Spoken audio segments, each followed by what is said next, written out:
Great products, low prices, helpful service. That's Harris Ace Hardware. Harris Ace is your place for Yeti coolers, Traeger grills, Costa de Mar sunglasses, Calcutta Renegade coolers, plus Harris Ace is your hometown dealer for yellow wood treated lumber. Harris Ace will not be undersold on price, so you know you're getting the best price at Harris Ace. Your favorite place for hardware and lumber supplies is Harris Ace Hardware, West Cherry Street in Jesup. It's time now for a look at them local sports and sports high school basketball teams back in action tonight over in Long County, taking on the Blue Tide. Varsity girls games to tip off at 6:30. Varsity boys game to follow. Lady Jackets are undefeated, currently ranked number 4 in the latest Class 5A rankings. Coach Kayla Hobbs, we had a chance to talk to her this week, talks about the team and the state ranking. We've been okay so far. They got those preseason rankings in, and we started out 6th, and the girls were really fired up about that. And they've done well so far. They've come in, they've gotten done what we've needed to get done. We've had some tough opponents and some not so tough opponents. We've had Bradwell, who we knew was going to be a big game for us. Bradwell's always pretty strong, and we beat them 49-41. We're just we're up and down right now. We have a good mix of girls that are veterans on our team, and we have a bunch of girls that have, are experiencing their first play on the varsity level. So everyone's getting used to playing with each other and learning what we're doing. And, I think that if we can keep rolling how we're rolling, we'll be sitting good for region. Everybody knows about Taryn Ward. She's off to a red-hot start. Who are some of the other girls filling in and doing well? We have Ajmani Jefferson. She's running our point right now. She's a second-year varsity player. She moved over here last year, and she's scoring double digits for us. And she's having a pretty hard defensive assignment to guard each game, and so she's working hard for us. Cy Guyton, she is a junior. She's been on our varsity since her freshman year, but she's really come on strong this year. Her shot's hitting, and her defense is she received our defensive award last year, and that's really holding us in these games, especially against the good opponents, like Bradwell, who does have a point guard who is, a college-level guard, and she's being able to hold girls like that, and, it's really helping us in the end of these games, being able to, be so strong defensively and hit a couple of shots for us as well. I talked to Coach Ray. The Saturday game's been moved to Tuesday. I saw there's a Christmas tournament. You'll be playing at home during the holidays here. Yeah, we're going to have a Christmas tournament here on the Thursday and Friday that that we end our semester on, and we'll be playing Claxton and Liberty. I'm not sure the order of those yet. It'll depend on win and loss, but hoping to get a good crowd in here for those games. It'll just be 2 days, 4 teams, and then we'll go into the break. Okay, Coach, well, congratulations on the ranking. Congratulations on the hot start, and we'll look forward to the big game Friday in Long County. Thank you. And again, those games tonight in Long County. Again, the girls' game gets underway at 6:30. The boys' game to follow. Again, the game Saturday against Pierce has been pushed to Tuesday. Middle school basketball teams played each other yesterday. In the boys' game, Martha Williams 24, Martha Puckett 19. In the girls' game, a blowout, Martha Puckett 49, Arthur Williams 0. Each sports team lost at McIntosh yesterday 3-1. Currently, the Georgia High School Association has placed Wayne County Region 1 5A with the likes of Ware, Coffee, Warner Robinson Veterans High School.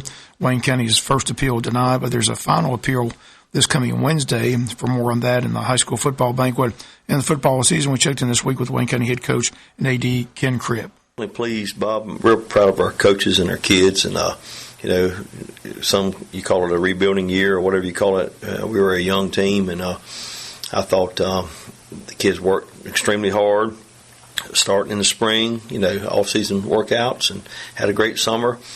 And we got better and better. And I think the last 2 weeks we played football was as good as we, real proud of how much they improved and how well they were playing. Hated to see it come to an end, but it was a good season, and just going to miss those 15 seniors, and excited about having 16, 17 returning starters, and just got to see what region we're going to be in. But regardless, we got a good nucleus coming back, and looking forward to the future.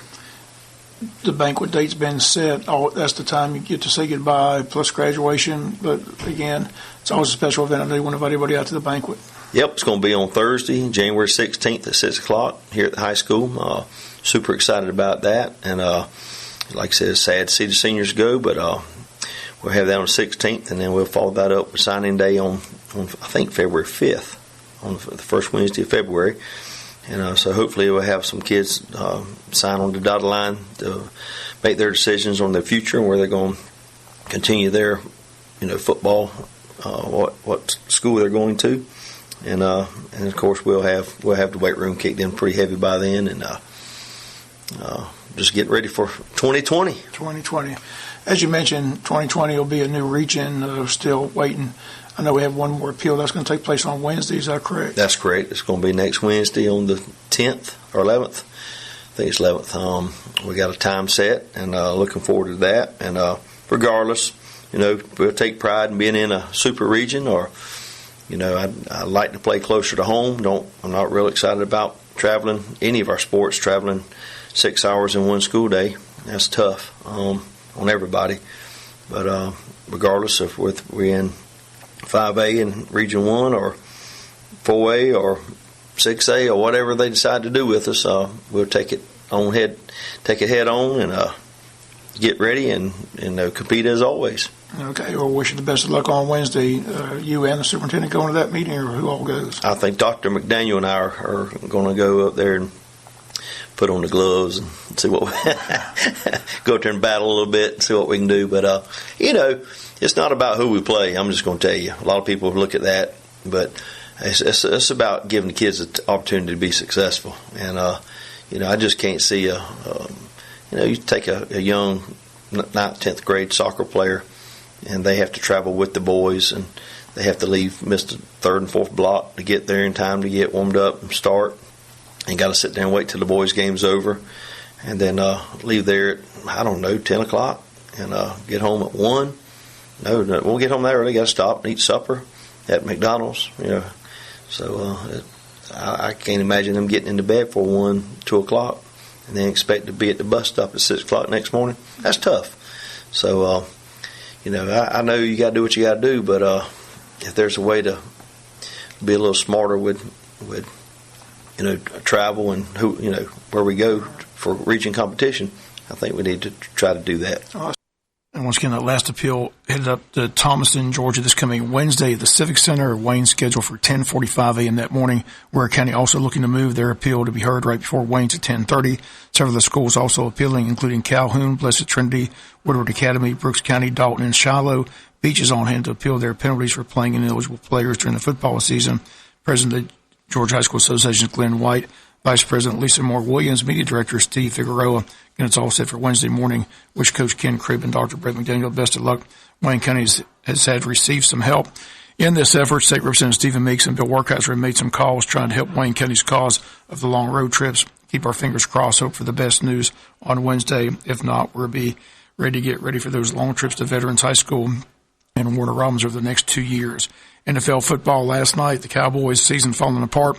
Head coach Jason Garrett, most believe, will be fired at the end of the season by owner Jerry Jones. Cowboys lose last night to the Bears. Final score 31-24. This Sunday, Falcons host Carolina at 1 here on WIFO FM. Jaguars in action Sunday on AM 1370, 4 o'clock at home against the LA Chargers. Championship weekend begins tonight. Utah and Oregon meet in the Pac-12 title game at 8. Then Saturday, Baylor and Oklahoma at 12 noon in the Big 12 Championship. Big 10 Championship has Ohio State and Wisconsin, and the ACC game has Clemson and Virginia. The Georgia Bulldogs are headed to Atlanta to play LSU with a chance to punch their ticket to the Final Four. But listening to all these talking heads with the national shows, any chance of Georgia winning has walked out the door. Heck, from all reports, the question is, why would any Georgia fan take the time and spend money to go? Because every so-called football expert in America, when asked if Georgia can win the game, the answer is an emphatic no. But my question is, what do all these called experts really know? It appears that they simply have fallen in love with the LSU Tigers and their explosive offensive show. But I was always taught that defense wins championships, and this Georgia defense looks pretty good to me. So to all these so-called experts, I simply say, let's just wait and see. I love the fact that Kirby Smart and the Dogs are in the SEC title game for the third straight year. Listening to LSU's coach Ed Ogeron this week, I sense a little fear. He has seen the tape, and he knows all about the Junkyard Dogs of the past, and he knows when DeAndre Swift hits the hole, he's awfully fast. Yes, I tell Georgia fans that we've seen this movie not that long ago when Georgia was up against Oklahoma and Heisman winner Baker Mayfield, and that offensive show took place out in Pasadena in the Rose Bowl, and once again the so-called experts predicted we didn't have a chance. For the end, we humbled Baker Mayfield and advanced to the final dance. Yes, the Dogs may enter Saturday as a huge underdog, but they are going to show up and give it all they got in this game. And hopefully by Saturday night, all those so-called experts will lower their heads in shame. I say, how about them Dogs? Let's go to Atlanta and break the hearts of those hopeful teams like Oklahoma, Baylor, Utah, all hoping for an LSU win. When Georgia wins this game Saturday, those teams' bowl preparations can begin. I say bring on Clemson, Ohio State, or again, LSU. Yes, I hear people say I'm crazy, but that's what I do. I bleed red and black and cheer hard for my Dogs and believe my team is simply the best. And all those who turned their backs when we lost to Carolina was going to be okay to come back and join the party when we pass this test. I've got my Dogs winning a close defensive battle. I say something like 27-17. It might be one of the best upsets that Georgia fans have ever seen. On to the Final Four and eventually back in the title game in the city of New Orleans with beignets and coffee. Yes, it's a Georgia win this Saturday. That's what I see. Enjoy the championship Saturday. I still want to see Fields and Ohio State, and then Jake Fromm once and for all can end this stupid debate on who's the better quarterback. Fromm in his third title game in the SEC. The great news for Georgia fans. He's coming back his senior year. That's what I see. Enjoy the championship game Saturday. Again, it kicks off at 4 o'clock in Atlanta, Georgia, and LSU. That's going to do it for the latest in local sports. Sports is brought to you each and every day of this time by your friends at Harris Ace Hardware. For all your medical needs, Tim's Home Medical on South 1st Street in Jesup has you